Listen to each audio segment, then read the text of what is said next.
Before the break, a score of 66 points saw a small drop down to 450k. All three defenders picked up defensive contribution points, as Pedro Porro supplied his first assist of the season to help Spurs beat Leeds.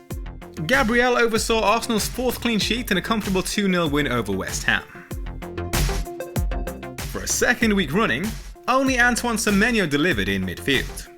The in-form Ghanaian scored twice as Bournemouth came from behind to beat Fulham. Only Jack Grealish could equal his 3 shots on target in Gameweek 7 among midfielders.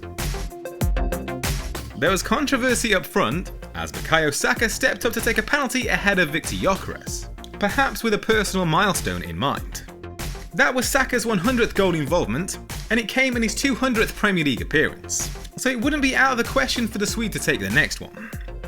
Elsewhere, Erling Haaland continued his unstoppable run, finding the net for a 5th consecutive game week, to help City to a narrow 1-0 win over Brentford. So let's look ahead to the transfer plans for Gameweek 8. I've got one free transfer available, and unsurprisingly, Fantasy Football Hub's AI recommends selling Florian Wirtz, with Ismaila Sarr the suggested replacement. As much as I'm a fan of the Crystal Palace midfielder, his trip to Arsenal in Gameweek 9 puts me off. I prefer to wait until Gameweek 10 to invest at this point. You can get personalised AI transfers for your FPL team with 50% off, via the link in the description. Wirtz will finally be making way, but it's Enzo Fernandez and Lucas Paqueta who appeal to me. Both are on penalty duties with good fixtures ahead. I plan to use the free hit and wildcard in game weeks 12 and 13, so it's only likely to be a 4-week investment. Enzo withdrew from the Argentina camp due to inflammation of the knee, which to me sounds precautionary, and perhaps a bit of an excuse to get him back home early in time for Chelsea's 12:30 kickoff on Saturday. If we get a positive update from Maresca, I'll be hugely tempted to go for him, with Forest, Sunderland and Wolves in the next 4 game weeks. But in the absence of that, or if any doubts remain over Enzo's fitness, I'd be more than happy to opt for Lucas Paqueta instead. If West Ham can kick on under Nuno, with 4 very promising fixtures to come, the set-piece taking Brazilian is likely to profit.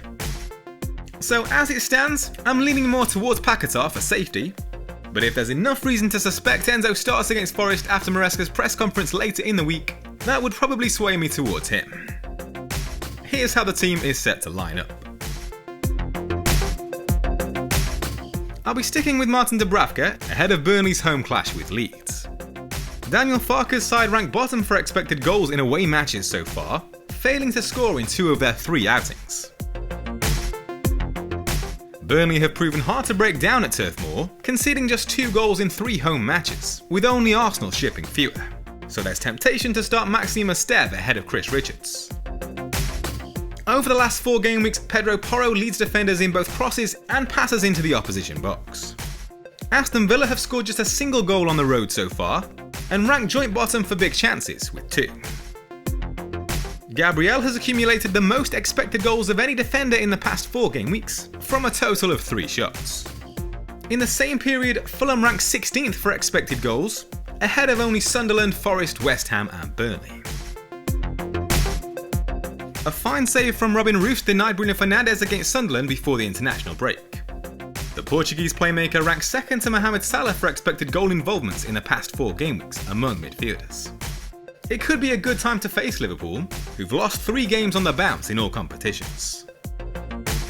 Tajani Reinders continues to frustrate, with his only return in the past 6 game weeks coming away at the Emirates. But still, only Haaland has taken more than his 14 shots among teammates, and he trails only Doku and Haaland for expected goal involvements. Victor Gyökeres is without a goal since game week 4, a drought that stretches across 8 matches in all competitions for club and country. The Swede is yet to register a big chance on the road in the Premier League, having racked up 6 of them at home.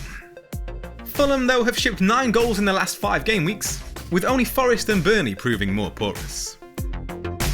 João Pedro's form has taken a dip in the past 4 game weeks, where he's contributed just 1 assist. But 2 of those matches saw Chelsea go down to 10 men.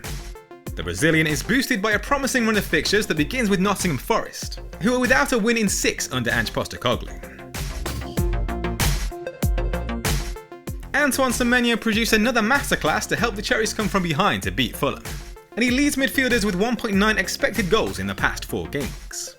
But he's up against an impressive Crystal Palace outfit, who've conceded just 5 goals this season, with only Arsenal faring better. Erling Haaland has found the net in 10 successive games for club and country, marking the longest streak in his career to date. Everton are yet to keep a clean sheet away from home this season, with their only points on the road coming against Wolves, so the Norwegian will retain the captain's armband.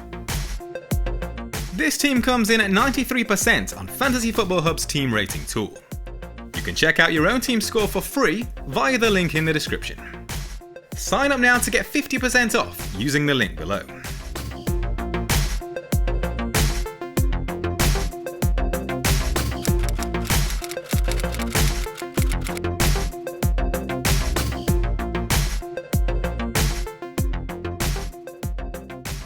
All the data included in this video is available on the Hub Opta Stats tool.